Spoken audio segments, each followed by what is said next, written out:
Video like जरूर कर लीजिए और ऐसे वीडियो लगातार फ्री में पाने के लिए चैनल को तुरंत सब्सक्राइब कर लीजिए और बेल आइकन को जरूर टैप कर लीजिए ताकि आगे भी सारे वीडियो आपको मिलते रहे। यूट्यूब में फॉलो करते हैं तो प्लीज ये वाला फ्री टेलीग्राम चैनल जरूर ज्वाइन कर लीजिएगा। सारे नोटिफिकेशन सारे अपडेट यहीं पे आते हैं, ध्यान रखिए। Hello everyone, welcome you all to study for civil services. और आज अपनी डेट है 29 तारीख, 29 अप्रैल। और देखते ही देखते अभी एक ही दिन इसका बचा है और अप्रैल का महीना भी कंप्लीट हो जाएगा। जो भी आप में से यूपीएससी के लिए प्रिपेयर कर रहे हैं उन्हें पता है कि जल्द ही उनका यूपीएससी का एग्जाम भी आने वाला है, तो वो अपनी जो भी करंट अफेयर्स और ये सब जो तैयारी है वो कर रहे होंगे और उनको जारी रखनी चाहिए अपनी तैयारी, क्योंकि खूब क्वेश्चन आते हैं इन सब से भी। सो अब हम लोग यहाँ पे स्टार्ट करते हैं हमारे आज के आर्टिकल्स को। बाकी आप सभी लोग चाहो तो जब मर्जी ये ग्रुप जो है उसको ज्वाइन कर सकते हो। इस ग्रुप से भी आपको खूब फायदा मिलेगा। बाकी ये है आपका टेलीग्राम चैनल, इसको भी आप कभी भी ज्वाइन करो, ठीक है। ये बहुत जरूरी है क्योंकि टेलीग्राम चैनल पे सारी इन्फॉर्मेशन शेयर होती है। बाकी देखो, ये है हमारे इम्पोर्टेंट 5 आर्टिकल्स। सबसे पहला रिलीजन बेस्ड, दूसरा इंडिया का डब्ल्यूटीओ के बारे में, फिर है एमपॉक्स एवोल्यूशन, फिर दुबई का और सैटेलाइट माइलस्टोन्स। तो ये 5 आर्टिकल्स को हम लोग कंप्लीट करेंगे, ठीक है भाई। अब सबसे पहले हम लोग अपना फर्स्ट आर्टिकल शुरू कर लेते हैं आज का। धर्म के आधार पे आरक्षण। अब क्या मतलब होता है इसका? देखो, इंडिया में ये डिस्पैरिटी तो आपको पता है काफी होती है कि धर्म के आधार पे चीजें। अभी तक तो क्या था कि यार जो भी आरक्षण होता है ना वो एससी और एसटी बेस पे था। अभी यहाँ पर होने है ये हुआ है, ये क्यों आया, ये टॉपिक हम क्यों पढ़ रहे हैं, इसके पीछे का रीजन, क्योंकि अभी आंध्र प्रदेश में जो मुस्लिम्स हैं उनका ये 5% का जो इशू है वो आया है 2004 में, ठीक है। जिसकी वजह से ये प्रॉब्लम थी 2004 में, जो ये हुआ था 5% कोटा मुस्लिम्स को दिया गया था आंध्र प्रदेश में, ये वहां से इशू निकल के आया कि मुस्लिम्स के लिए रिजर्वेशन होनी चाहिए या नहीं। तो बहुत सारी ऐसी कम्युनिटीज का कहना है कि ये जो मुस्लिम रिजर्वेशन है ये ओबीसी में होना चाहिए, जबकि हमारा आर्टिकल 16 रिजर्वेशन को अलाउ भी करता है। और आंध्र प्रदेश के कोटे के हिसाब से 2011 में जो सेंसस हुआ था उसमें ऐसा पता चला है कि पूरी आंध्र प्रदेश में मुस्लिम्स की जनसंख्या 9.5% है। वहां पर मुस्लिम के ग्रुप जैसे कि दौदेकुला, लद्दाफ, पिंजरी, मेहतार, ये सब ओबीसी के लिस्ट में है और उनका कोटा 7 से 10% वहां पर है। जिसकी वजह से कर्नाटका और केरला में भी ये डिसाइड किया था इन सब चीजों का। तो ये था रिजर्वेशन के ऊपर ये अटेम्प्ट, जो कि पहले आंध्र प्रदेश में शुरू हुआ, फिर कर्नाटका और केरल में। तो इसी में ही जून 2024 में जब वहां पे कांग्रेस सरकार आती है तब वहां पर ये कहा जाता है कि इस मैटर को इंक्लूड किया जाएगा कि मुस्लिम्स को आपने इस तरीके से रिजर्वेशन तो दे दी, ठीक है, पर क्या वहां की मुस्लिम कम्युनिटी को ओबीसी भी ट्रीट किया जाएगा। तो यहाँ पर ये बोला था कि भाई 5% रिजर्वेशन दो, मुस्लिम जो माइनॉरिटीज अल्पसंख्यक है उनको रोजगार, शिक्षा और अन्य क्षेत्रों में मुस्लिम अल्पसंख्यकों को 5% के रिजर्वेशन। फिर इसको एक सप्ताह बाद लागू भी कर दिया गया। अब यहाँ पर ये चीज जो 2004 में हुई थी, वहां पर 21 सितंबर 2004 को आंध्र प्रदेश के हाई कोर्ट ने इस पूरे चीज को असहनीय, मतलब कि अनसस्टेनेबल बता के इसको खारिज कर दिया कि ये चीज गलत है। फिर दोबारा से ऐसी चीज हुई 2005 में। 2005 में मुस्लिम्स के लिए अगेन से 5% लाने का ऑर्डिनेंस पास के अध्यादेश लेकर के आए थे, ठीक है। तो ये भी चैलेंज में चला गया। बैकवर्ड क्लासेस कमीशन जो है उन्होंने बोला कि जो पूरी की पूरी मुस्लिम कम्युनिटी है ना वो पूरी की पूरी सोशली एजुकेशनली बैकवर्ड है, तो सभी को यहाँ पर जो है वो रिजर्वेशन मिलना चाहिए ओबीसी क्लास के अंदर, ठीक है। तो क्या हमारे संविधान में ऐसा लिखा है? बिल्कुल, हमारे आर्टिकल 16 में जो है बैकवर्ड क्लासेस के लिए रिजर्वेशन का प्रावधान है। आर्टिकल 15 में भी है। 15 में भी बोला कि किसी के साथ भी भेदभाव नहीं किया जाएगा, लेकिन उसमें रिजर्वेशन एक्सेप्शन है। तो क्या ये चीज होनी चाहिए या नहीं? तो देखो, अब ये टॉपिक नया न्यूज में आ गया है, तो आप लोग जो भी पढ़ाई कर रहे हो वो सभी लोगों के लिए चीज ध्यान में रखनी है कि एक टॉपिक रिलीजन बेस्ड रिजर्वेशन जैसा न्यूज में आ गया है।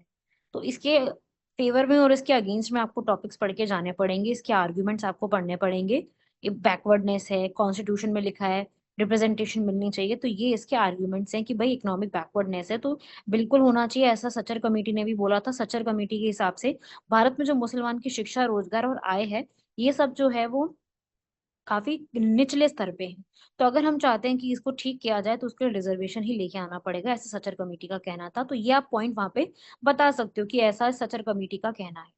बाकी संविधान का आदेश भी यहाँ पे आप देख सकते हो कि उन्होंने भी ये चीज के लिए अलाउ किया है कि जितनी भी अदर बैकवर्ड क्लासेस है उसमें ये सब चीजें अलाउ होनी चाहिए और सबको रिप्रेजेंटेशन पूरी तरीके से मिलनी चाहिए, चाहे वो रोजगार हो, चाहे वो शिक्षा हो, चाहे किसी भी चीज में हो। तो ये तो हो गया इसके फेवर में बातें, तो आप इसमें फेवर में बता सकते हो।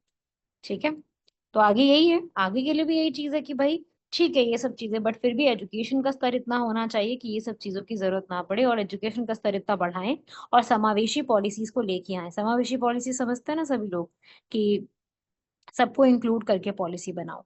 ठीक है, सभी को इंक्लूड करके बढ़िया तरीके से एक पॉलिसी को बनाने की जरूरत है। तो ये था आज का हमारा रिलीजियस बेस्ड आर्टिकल। तो आप लोगों को इसके बारे में पूरा आइडिया होना चाहिए, पूरा पढ़ लेना इसको। जो मैंने यहाँ पे क्लास में समझाया, जो मैंने आपको पूरा स्ट्रक्चर समझाया कि अब कब क्या क्या हुआ, ये सभी फैक्ट्स आप लोगों को सीधा लर्न करने पड़ेंगे कि अच्छा ऐसे ऐसे है और ये चीजें इसमें लिखी हुई है। क्लियर हुआ? सो ये आपके लिए काफी इंपॉर्टेंट रहेगा। सारे फैक्चुअल इंफॉर्मेशन जितना भी लिखवा दिया है ना आपको, अब सारी की सारी हमारे लिए इंपॉर्टेंट है। इसमें से कुछ भी आप स्किप करोगे तो अपना नुकसान करोगे, इसलिए मैं यही कहूंगी कि बढ़िया तरीके से अपना पूरा का पूरा बैठ के खुद से पढ़ लो जो लिखवा दिया है। ठीक है, चलो अब आता है WTO के ऊपर। जानते हो सभी लोग WTO विश्व व्यापार संगठन, जो कि 1995 1 जनवरी 1995 को बना था, जेनेवा स्विट्जरलैंड में, जिसके हेडक्वार्टर्स हैं। 164 मेंबर्स है, जिसमें 164th नंबर का मेंबर बना था अफगानिस्तान। ठीक है, 98% पूरा ट्रेड इन्हीं के थ्रू होता है। WTO इस चीज के लिए काम करती। क्या ऐसा है कि ये पहली बार बनाया गया? नहीं, WTO से पहले भी एक ऑर्गेनाइजेशन थी गैट के नाम से, 1948 में बनाई गई थी, general agreement on trade and tariff. India इसका मेंबर बन चुका है, हमेशा से ये 1 जनवरी से ही मेंबर बना हुआ। ठीक है, ये तो WTO के बारे में था। अब क्या चीज है, देखो भाई, अब WTO में भारत जो है सदस्य, उन्होंने ये बोला कि जो उनकी अभी यहाँ पर मीटिंग हुई है, 13th मिनिस्ट्रियल कॉन्फ्रेंस हुई है WTO की, वहीं हुई है जेनेवा में। तो वहां पे ये बोल रहे हैं कि खाद्य सुरक्षा के लिए सार्वजनिक भंडारण का स्थायी समाधान को अंतिम रूप दो। जो भी यहाँ पर फूड सिक्योरिटी की बातें हो रही हैं उसमें एक सिंगल सॉल्यूशन निकालो। भारत ने क्या बोला है कि हमें परमानेंट सॉल्यूशन चाहिए जो हमें हंगर के ऊपर, क्योंकि फूड सिक्योरिटी और हंगर जैसी चीजें पे सॉल्यूशन निकालने की जरूरत है डेवलपिंग कंट्रीज में, क्योंकि डेवलप्ड कंट्री में ये हंगर की समस्या बहुत कम है। तो अगर हम यहाँ पे एग्रीकल्चर पे ध्यान देते हैं तो हम ये सॉल्यूशन निकाल सकते हैं। तो इंडिया ने इसके ऊपर काफी बड़ी बात कही है। इन्होंने, पता है क्या इंडिया ने एक शब्द दिया है? इंडिया ने बोला कि इसके लिए आप एक पब्लिक स्टेक होल्डिंग निकालो, सार्वजनिक स्टेक स्टॉक होल्डिंग। अब बात ये आती है कि सार्वजनिक stock holding, public stock holding होता क्या है? भाई इसका अर्थ होता है कि सरकार द्वारा खाद्य जितनी भी चीजें हैं वो खरीदे, खाद्यान्न भंडार करो और उसको वितरित करो। मतलब सार्वजनिक सारा कुछ सरकार ही कर ले, और ये इंडिया में यूज ऑलरेडी होता है। आपको पता है राशन शॉप भारत में ऐसे ही चलती है। ठीक है, सारा का सारा जो है भारत के बिहाफ पर FCI, food corporation of India, पूरा एक साथ स्टॉक भर लेती है, बफर में भी रखती है और स्टॉक भी भरती है, और FCI आगे फिर राशन शॉप्स के माध्यम से वितरण करती है। पर उन राशन शॉप्स में भी बहुत घपलेबाजी होती है। तो ये प्रणाली जो है ये भारत खाद्य सुरक्षा के लिए करती है, ताकि हमारे जितने भी लोग हैं उनको एक एक अमाउंट पे खाद्य सुरक्षा मिले। उनको गेहूं, चावल, दाल, चीनी, ये सब चीजें एक पर्टिकुलर अमाउंट पे मिलनी शुरू हो जाए। तो होगा ही ना, तभी तो पॉपुलेशन ठीक हो गया। अब कोविड आया था तब भी ये चीज सरकार ने करी थी, इसको आगे बढ़ाया भी था। उसे कहते हैं पब्लिक स्टॉक होल्डिंग। तो भारत ने ये बोला है WTO पर, भारत तो ये चीज करता ही है, इसलिए बोला गया है बड़े पैमाने पर वैश्विक स्तर पे कि ये चीजें प्रैक्टिस करो। सरकार परचेज करे ताकि फार्मर्स को भी नुकसान ना हो, उसको स्टोर करे और डिस्ट्रीब्यूट करे। ठीक है, जो राशन शॉप्स के माध्यम से PDS के थ्रू होता है, सार्वजनिक वितरण प्रणाली। ठीक है, तो इंडिया ने वहां पर जाके ये बोला है कि दुनिया भर में जितने भी कम आय वाले देश हैं या फिर गरीब किसानों वाले देश हैं, उनको ये एक समान बनाओ इस तरीके से, और सब्सिडीज दो। ठीक है, सब्सिडीज दो, कि विकसित देशों में सब्सिडी विकासशील की तुलना में 200 गुना ज्यादा बताई जा रही है। तो ये विकसित देशों को क्यों देनी पड़ रही है सब्सिडी? वहां तो ऑलरेडी ये चीजें सही है ना, विकासशील देशों को सब्सिडी देनी चाहिए। तो ये बात यहाँ पे बोला है कि भाई ये जो आप डोमेस्टिक सपोर्ट देते हो ना, सब्सिडी वाला दो, पर इसमें जो इतनी ज्यादा असमानताएं आ रही है ना, उस पे ध्यान दो, डिस्पैरिटी पे ध्यान दो। ठीक है, तो ऐसा नहीं है कि पहले कभी समझौता हुआ नहीं है। डब्ल्यूटीओ का सबसे बड़ा अग्रीमेंट ही यही है 1995 का, उरुग्वे राउंड। राउंड का मतलब उरुग्वे में सम्मेलन हुआ था, उसे उरुग्वे राउंड बोला जाता है। तो 1995 में जब ये उरुग्वे राउंड हुआ था ना, तभी गैट को हटा के डब्ल्यूटीओ भी आया था, और उसी समय ये कृषि पर समझौता भी किया गया था। ये दोनों उसी समय की बात है। ठीक है, तो यही था, ये बोला था डब्ल्यूटीओ ने उस समय कि एक जो सब्सिडी होगी ना, वो आप यहाँ पढ़ो, विकासशील देशों के लिए जो कृषि की सब्सिडी, जैसे भारत जैसे देशों के लिए, वो कृषि के उत्पादन के मूल्य के 10% से अधिक कभी नहीं होनी चाहिए। ठीक है, तो ये बात यहाँ पे थी। ये था इस तरीके से, एक छोटा सा आपको याद रखना है। ये था डब्ल्यूटीओ के बारे में जो फैक्ट्स बताए। 1995 1 जनवरी को बना, जेनेवा स्विट्जरलैंड में हेडक्वार्टर्स है, भारत इसका सबसे पहले से ही मेंबर है। इससे पहले गैट हुआ करता था, 1948 में उसकी स्थापना हुई थी। तो ये थे कुछ इंपॉर्टेंट चीजें जो अभी डब्ल्यूटीओ के बारे में चल रही है। डब्ल्यूटीओ के जो अभी हेड है ना, वो एक फीमेल है, अभी जो उसकी हेड कर रही है इसको। ठीक है भाई, ये फैक्चुअल इन्फॉर्मेशन दिमाग में रखना, इसको लर्न कर लो, इससे सब पूछा जा सकता है। ये सारी चीजें आपसे एग्जाम में पूछी जाएगी। चलो अगला देख लो भाई, मंकी पॉक्स। इसको एम पॉक्स बोला जाता है, क्योंकि मंकी पॉक्स के जो केसेस हैं वो बढ़ते जा रहे हैं, इसलिए थोड़ा सा इसके बारे में देखना पड़ेगा डब्ल्यूएचओ ने इसके ऊपर क्या बोला है। सो मंकी पॉक्स को अब नाम नया आ गया एम पॉक्स के नाम से। डीएनए वायरस है, ये अभी काफी ज्यादा बढ़ता जा रहा है। इसकी रिपोर्ट भी आई थी कि ह्यूमंस को काफी इम्पैक्ट कर देगा। आप पढ़ सकते हो, 118 कंट्रीज में 2022-23 में 1 लाख लोगों की जान या फिर आप लोगों को अफेक्ट कर चुका है। पब्लिक हेल्थ इमरजेंसी आए, इससे बढ़िया इसको पहले कंट्रोल कर लो। ह्यूमन टू ह्यूमन फैलता है, सेक्सुअल कांटेक्ट के थ्रू फैलता है, क्लोज कांटेक्ट के थ्रू फैलता है। ये है मंकी पॉक्स वायरस, एक तरीके का वायरस है। इसको भी 2 पार्ट में डिवाइड किया गया है, पार्ट 1 और पार्ट 2, मतलब कि क्लैड के नाम से रखा गया इसको, पार्ट को क्लैड बोल दिया है। क्लैड 1 का देखा है कि भाई मृत्यु दर ज्यादा है, जिसको क्लैड 1 होता है ना, जैसे डायबिटीज का भी टाइप 1 टाइप 2 होता है, ऐसी मंकी पॉक्स के भी 2 टाइप के क्लैड्स हैं। टाइप्स हैं इसके, क्लैड 1 और क्लैड 2। जिसको क्लैड 1 हो जाता है उसकी मृत्यु जल्दी हो सकती है या फिर उसको ज्यादा हो जाता है। ठीक है, और क्लैड 1 में सबसे ज्यादा प्रॉब्लम क्या होती है कि जूनोटिक है ना, ये मतलब एनिमल से होता है, तो ह्यूमन टू ह्यूमन बहुत जल्दी फैलता है। तो ये जो है किसी भी एनवायरनमेंट में हो सकता है, अपने आप को डुप्लीकेट करता है बहुत ज्यादा, ये बढ़ा देता है अपने आप को, 1 से 2 बनने में इसको बिल्कुल भी समय नहीं लगता है। तो ये जो है ये वायरस में देखा गया है। जैसे कोविड का भी था ना, बहुत जल्दी फैलता है। तो अगर मैं बात करूँ स्मॉल पॉक्स, चिकन पॉक्स और मंकी पॉक्स, इसमें क्या क्या फर्क है भाई। स्मॉल पॉक्स क्या होता है, ये एक वायरस से होता है जिसका नाम है वेलियोरिया वायरस। ये भी वही घातक होता है, 1980 में देखा गया था। चिकन पॉक्स भी वैरिकेला जोस्टर वायरस से होता है, बचपन से वैक्सीनेशन की कमी होने पर। अब तो भारत में खैर वैक्सीनेशन की प्रॉपरली होती है, बचपन में ही करवा दी जाती है। एम पॉक्स भी मंकी पॉक्स है, जो कि स्मॉल पॉक्स से थोड़ा हल्का होता है चेचक की तुलना में, और शायद ही घातक होता है। और सबसे ज्यादा ये अफ्रीका में है। मैं तो कहूंगी तीनों ही अफ्रीका में, मलेरिया भी सबसे ज्यादा अफ्रीका में। वैसे तो देखो मलेरिया भारत में भी खत्म नहीं हुआ है। ठीक है, वैसे तो भारत में भी मलेरिया फ्री नहीं हुआ, पर फिर भी ये अफ्रीका में एज कम्पेयर टू भारत अभी भी ज्यादा ही देखने को मिलता है। ठीक है भाई, तो ये थे हमारे 3 आर्टिकल, छोटे छोटे से आर्टिकल्स थे बट इम्पोर्टेंट थे। डब्ल्यूटीओ की इन्फॉर्मेशन इंपॉर्टेंट थी, और ये सब जो बताया आपको सब इम्पोर्टेंट है। ठीक है, अब आप में से किसी स्टूडेंट ने बोला था कि दुबई के रेनफॉल्स को कवर करिए, तो बिल्कुल अब 4th आर्टिकल उसी पे ही रखा गया है। दुबई में जो इतना जबरदस्त सैलाब आ गया है, हेवीएस्ट रेनफॉल हो गई है, बहुत डैमेज हो गया है, बहुत जबरदस्त वहां पे वेदर कंडीशंस चेंज हो गई हैं। तो दुबई की आज तक की सबसे जबरदस्त भीषण तूफान वाली जो रेनफॉल है वो भी देखी गई है यूएई में। यूएई की कैपिटल नहीं है दुबई, यूएई की सबसे बड़ी सिटी है दुबई, यूएई की कैपिटल तो आबू धाबी है। तो यूएई जो कंट्री है वहां पर 15 अप्रैल 2024 से जब बहुत जबरदस्त तूफान आया, उसके बाद से बहुत जबरदस्त बारिश शुरू हो गई है। ठीक है, जब से डेटा कलेक्ट कर रहा है 1949 से, तब से पता चला है कि सबसे ज्यादा अभी हुआ है। और जो दुबई का इंटरनेशनल एयरपोर्ट है, जहाँ पे खूब टूरिज्म का आना जाना लगा रहता है, वो भी फ्लाइट्स को डिले किया गया या फिर उनको वापस भेज दिया गया। ठीक है, दुबई में जितने भी घर थे बहुत फ्लड हो गए, व्हीकल्स को प्रॉब्लम हो गई। दुबई का सबसे बड़ा जो मॉल है उसकी पिक्चर्स इतनी इंस्टाग्राम और फेसबुक पे वायरल हो रही थी कि देखो क्या हाल हो गया है, लोगों के घरों में से कैसे जो चीजें हो रही हैं। तो जबरदस्त क्लाइमेट चेंज हुआ है, इसका कारण क्या है। तो बस ये चीज समझनी है। अब आपने ये तो स्टोरी समझ ली कि ऐसा ऐसा हुआ है दुबई में, पर इसके पीछे का कारण क्या है, यूपीएससी ये नहीं पूछेगी कहाँ पे हुआ और उसमें क्या हुआ। भाई ये तो आपकी जानकारी के लिए, क्योंकि हम टॉपिक पढ़ रहे हैं तो हम पूरा एक तरीके से स्टडी करेंगे, वरना समझ नहीं आएगी बात। पर UPSC, UPPCS, BPSC, RAS, MPPCS, जितने भी आप इस तरीके के एग्जाम्स दे रहे हैं, स्टेट पीसीएस हो चाहे सेंट्रल लेवल पे हो, उसमें इसके पीछे का कारण पूछा जाता है। तो सबसे बड़ा कारण जो इसके लिए बताया गया है वो मैंने 3 पॉइंट्स में एक्सप्लेन किया है, कि सबसे बड़ा कारण है इंडिया का थार डेजर्ट और ऑस्ट्रेलिया का।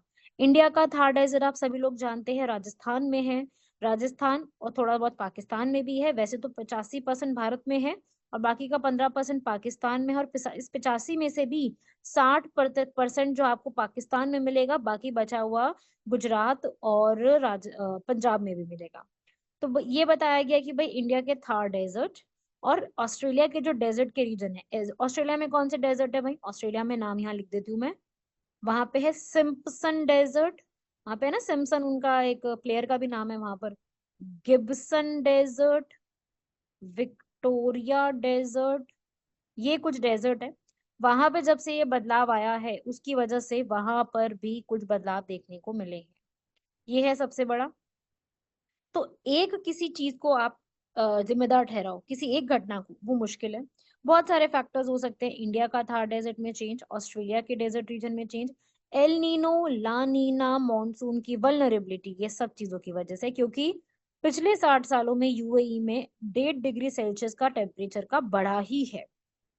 ठीक है, तो इस प्रकार से ये सारे रीजंस की वजह से कुछ ना कुछ वहां पे चेंजेस आ रहे हैं, ऐसा बताया गया है स्टडीज और रिपोर्ट के अकॉर्डिंग। क्लियर हुआ भाई सभी लोगों को? तो ये थे आपके 4 आर्टिकल्स, मेरे हिसाब से सभी लोगों को क्लियर हो गए होंगे, क्योंकि आज हम लास्ट टॉपिक पढ़ने वाले हैं। सैटेलाइट टेक्नोलॉजी डे अभी मनाया गया था 19 अप्रैल को, क्योंकि इस दिन भारत की पहली आर्टिफिशियल सैटेलाइट आर्यभट्ट रशिया की मदद से, मतलब उस समय उसका नाम यूएसएसआर था, वो लॉन्च हुई थी। ठीक है, तो सैटेलाइट सेंटर ने अभी सेलिब्रेट किया सैटेलाइट डे, तो हम थोड़ा सा सैटेलाइट्स के बारे में इंडिया का पढ़ेंगे कि इंडिया की सैटेलाइट की जर्नी किस प्रकार से रही है। आपको पता है कि सैटेलाइट्स इंडिया में कौन लॉन्च करता है? इसरो, इंडियन रिसर्च सेंटर, जो कि स्पेस के लिए बना हुआ है। सैटेलाइट टेक्नोलॉजी डे को 50 साल कंप्लीट हो गए, क्योंकि इस दिन आर्यभट्ट लॉन्च हुई थी। किसकी लीडरशिप में? यू आर राव के लीडरशिप में।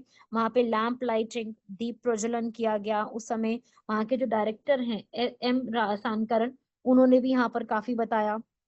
इसरो के चेयरमैन एस सोमनाथ भी वहां पे पहुंचे और न्यू सैटेलाइट्स के रोल में सारी चीजें बताई, सैटेलाइट्स का रोल क्या है, सब चीजें बताई। तो आगे बढ़ने के लिए भी बताया कि हम आगे आगे आने वाले समय में हम लोग कौन सी सैटेलाइट्स को किस तरीके से लॉन्च करने वाले हैं, उसका क्या ऑब्जेक्टिव रहेगा, क्या प्रोसेस रहेगा, वो सब। ठीक है, तो थोड़ा सा हम लोग देख लेते हैं। वहां पे पोस्टर्स भी लगाए गए थे और वहां पर ये भी लिखा था, एक वहां का पवेलियन होता है ना, पवेलियन मतलब कि जो एंट्रेंस पॉइंट होती है, जहाँ पे आप एंटर करते हो, देखते हो सारी चीजें क्या लगा हुआ है, तो वहां पे ये भी लिखा हुआ 2047 तक के गोल्स लिखे हुए थे। तो ये तो चलो हो गया उस इवेंट के बारे में। इवेंट के ऊपर क्वेश्चन आए ना आए, पर ये जरूर आएगा कि जो सैटेलाइट हो चुकी है उसके बारे में। तो हमारा आर्यभट्ट सैटेलाइट है, आर्यभट्ट स्पेसक्राफ्ट, जो कि एक मैथमेटिशियन एस्ट्रोनॉमर के ऊपर था, तभी इनका नाम रखा गया था। आर्यभट्ट वही है जिन्होंने जीरो की इन्वेंशन करी थी। और पूरा का पूरा जो है ये रशिया की हेल्प से बनाया गया था। डिजिग्नेशन, फैब्रिकेशन, उसका निर्माण करना, अच्छा इंडिया ने बनाया था, लेकिन लॉन्च हमने इंडिया से नहीं किया था, वो हमने कपूस्तीन यार रशिया से किया था 1975 19 अप्रैल में। ठीक है, और इसके प्रकार इस तरीके से इंडिया 11वां कंट्री बन गया था वर्ल्ड में जिसने सैटेलाइट को ऑर्बिट में भेजा था। इसरो ने पूरा तैयार किया था, इसरो ने ही सारे एक्सपेरिमेंट्स इसके किए थे। तो ये था आर्यभट्ट सैटेलाइट, जो भारत की पहली आर्टिफिशियल थी, क्योंकि नेचुरल तो अपने पास है ही ना अर्थ के पास, मून सैटेलाइट। पर आर्टिफिशियल तो बाहर बहुत सारी कंट्रीज ने भेजी है। पहली कंट्री कौन सी जिसने आर्टिफिशियल भेजी थी? यूएसएसआर ने स्पटनिक, वो यूएसएसआर ने भेजी थी। अब भारत ने भी भेजी है, तो हमें ये नाम पता होने चाहिए। तो ये जो तैयारी की जाती है वो U R Rao satellite centre द्वारा तैयार किया जाता है। यू आर उडुपी रामचंद्र राव, जो कि इसरो के हेड हुआ करते थे, जिन्होंने कॉस्ट इफेक्टिव तरीके से करने की पूरी कोशिश करी और सक्सेसफुल भी रहे। उन्हीं के नाम पे सैटेलाइट सेंटर भी नाम रखा गया है, जहाँ पे ये सैटेलाइट दिवस मनाया गया है। क्लियर हुआ?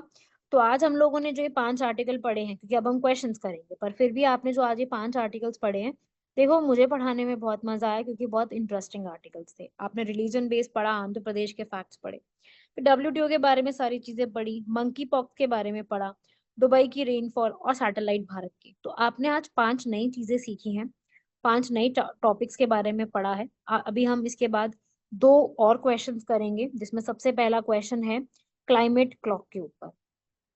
ठीक है, तो सबसे पहले इंडिया की क्लाइमेट क्लॉक।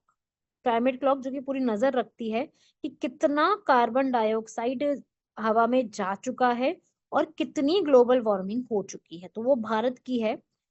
ठीक है, कहाँ पर है भारत की बनी हुई, तो आप पढ़ो। ये लॉन्च की है CSIR ने न्यू दिल्ली में अपने हेडक्वार्टर्स पर ही, जिसमें CO2 कितना हम हमारी तरफ से, इंडिया की तरफ से कितना ग्लोबल वार्मिंग में कंट्रीब्यूट कर चुके हैं, उसमें वो लिखा हुआ आता है। 4 अप्रैल का जो डेटा हमारे पास अभी तक आया है, वो इतना हमने करंट क्लाइमेट टेम्परेचर किया हुआ है। ठीक है, सो हाँ बिल्कुल ये सही बातें लिखी हुई हैं जो आपके सामने लिखा है। इसका आंसर 1, 2 एंड 3 है, क्योंकि तीनों की तीनों स्टेटमेंट्स ही अपने आप में बिल्कुल सही लिखी हुई हैं। और ये इसे ही हम क्लाइमेट क्लॉक कहते हैं। और ये जो कॉन्सेप्ट है, ऐसा नहीं कि भारत पहली बार लेके आया, बाकी कंट्रीज भी इसको खूब बार ही लेके आ चुकी है। ठीक है, सो आपको ये फैक्ट पता होना चाहिए क्लाइमेट क्लॉक के बारे में। कहाँ पे लॉन्च्ड है, इंडिया की सबसे बड़ी क्लाइमेट क्लॉक है ये वाली, और जगह भी लगी है पर सबसे बड़ी है जो कि हमें सब चीजें बताती है। ठीक है भाई, कितना हम 1.5 के नजदीक जा रहे हैं वो भी बता रही है। 1.295 तो हो चुका है, 1.5 भी हो जाएगा। तो ये सब चीजें इसमें बताई गई हैं, वही है ये। तो क्लाइमेट क्लॉक है ये।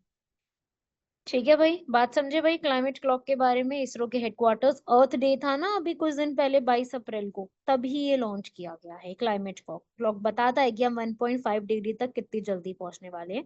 तो अपने को दिमाग में रखने के लिए जलवायु घड़ी जैसी चीजें बनाई गई है, जो कि मेरे हिसाब से बढ़िया चीज है। असल में ये सबसे पहले 2015 में लॉन्च की गई थी। ठीक है, और अभी इतना है, ये 1.295 डिग्री सेल्सियस, ये पूरे वर्ल्ड का बताता है हमको कि भाई इतना है। ठीक है भाई, हो जाएगा ये वाला क्वेश्चन भी। बढ़ते हैं आज के हमारे लास्ट क्वेश्चन की तरफ। आज का अपना लास्ट क्वेश्चन है, वो है नेशनल पंचायती राज डे। बहुत इंटरेस्टिंग। देखो भाई, वैसे तो पंचायती राज हमारे संविधान में लिखा नहीं हुआ है। ठीक है, पंचायती राज जो है ये 24 अप्रैल को मनाया जाता है। असल में क्या हुआ था, 1992 में PV नरसिम्हा राव की जब सरकार थी, तब पंचायती राज का एक्ट पास किया था, 73rd वाला। ठीक है, असल में 92 में पास हो गया था पार्लियामेंट का, पर लागू 1993 में हुआ था 24 अप्रैल को। इसलिए 24 अप्रैल को हम लोग पंचायती दिवस मनाते हैं हर साल। 73rd ये हुआ था, और 74th जो है वो म्युनिसिपैलिटी के लिए हुआ था, वो जून में लागू हुआ था। और पंचायती राज में 2 टियर सिस्टम लिखा है, नहीं 3 टियर सिस्टम लिखा हुआ है। 3 टियर सिस्टम में क्या क्या चीजें आती हैं भाई, 3 चीजें आती हैं। सबसे नीचे आता है ग्राम सभा, जिसके हेड सरपंच होंगे। फिर आता है पंचायत समिति, और फिर सबसे ऊपर आता है जिला परिषद। सो इस प्रकार से ये चीजें जो हैं वो लिखी गई हैं। ठीक है, तो ये आपको पढ़ना है। पंचायती राज डे पढ़ा होगा आप लोगों ने जरूर पंचायत के बारे में।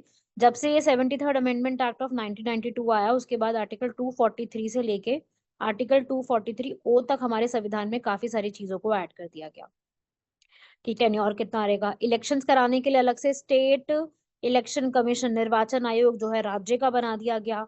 और पहली पंचायत कहाँ बनी थी, नागौर में, राजस्थान में, 2 अक्टूबर 1959 को बनी थी। उसके बाद फिर आंध्र प्रदेश में, ऐसे करते करते बनती जा रही थी। इससे जुड़ी हुई 6 कमिटीज भी हैं। तो अगर आपने वीडियो, मतलब आपको ये आता है अच्छी बात है, नहीं आता तो आप जो है मेरी पॉलिटी की पापा वीडियो देख सकते हो। उसमें मैंने इस पूरे को एक्सप्लेन किया हुआ है कि क्या चीज होती है ये। ठीक है, सो ये भी है आपका, इस तरीके से पढ़ लो आप। इसमें कोई डाउट है तो आप लोग मुझसे पूछो। ठीक है, पंचायती राज। बाकी आज का क्वेश्चन वही है पंचायत, ये तो यार इतना, मतलब मैं क्या बोलूं, मैं कह ही देती हूँ, मस्त क्वेश्चन है भाई। ये क्वेश्चन UPSC का फेवरेट है। लोकल सेल्फ गवर्नमेंट पे पूछना, मतलब जो हमारी ये होती है ना स्थानीय स्वशासन, इस पे पूछना उनका फेवरेट टॉपिक है। वो हमेशा ही, चाहे UPSC आपसे ये प्रीलिम्स पे पूछ ले, चाहे वो मेंस में पूछ ले GS2 में, पर वो पूछती है यहाँ पर एग्जाम में, इससे क्वेश्चन आते ही आते। ठीक है, सो आप लोग यहाँ पे लिख सकते हो और ये इम्पोर्टेंट है, इसको लर्न कर लो। पंचायती राज इंस्टीट्यूशन का क्या रोल है? पंचायती राज का बेसिक मतलब है कि मतलब हमारे अगर ग्रास रूट लेवल पे डेवलपमेंट करनी है तो किस तरीके से ये काम करता है, इसको आपको एनालाइज करना है क्रिटिकली। तो ये वाला आंसर आप जरूर लिखें, और जो भी स्टूडेंट्स यहाँ पे लिख चुके हैं वो एक बार कमेंट बॉक्स में जरूर बताएं कि हमने ये आंसर किया। तो इसकी कुछ व्यवस्था करती हूँ मैं कि किस प्रकार से आपका आंसर चेक हो सकता है, या इसमें आपने क्या लिखना है उसके बारे में आपको मैं बताऊं। ये क्वेश्चन मैं आपको बता रही हूँ, इसकी प्रैक्टिस करनी बहुत जरूरी है। ये वाला क्वेश्चन बहुत बहुत बहुत इंपॉर्टेंट है। पीआरआईज के बारे में, कब बना, कैसे बना, और उसमें 73rd में आर्टिकल 243 से लेकर 243 ओ तक क्या इंपॉर्टेंट पॉइंट्स हैं, ये सारा पढ़ना है, क्योंकि इससे बहुत क्वेश्चंस बनते हैं। सो आप सभी लोगों से ये एक गुजारिश है कि पीआरआईज के बारे में अपना पढ़ो, और ये बहुत इंपॉर्टेंट है, इसको अलग से लिखो। ठीक है, इसको कंप्लीट करो, लिखिए। बाकी कमेंट बॉक्स में कमेंट करके बताना मुझे। बाकी मिलते हैं सभी लोगों से नेक्स्ट लेक्चर में। तब तक के लिए धन्यवाद, शुक्रिया, जय